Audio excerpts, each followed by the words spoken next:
Hayır o değil de aşağıda kale vardı ya, o dereye geliyor yarış abi. Şu taraftan geliyor. Oradan geliyor değil mi? Tutuştu.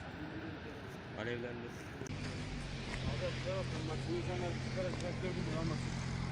Evet.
Çok güçlendi.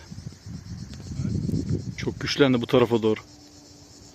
Rüzgara doğru geliyor ya. Aynen. Sırta Aşağı doğru geliyoruz. sırta doğru bak çok.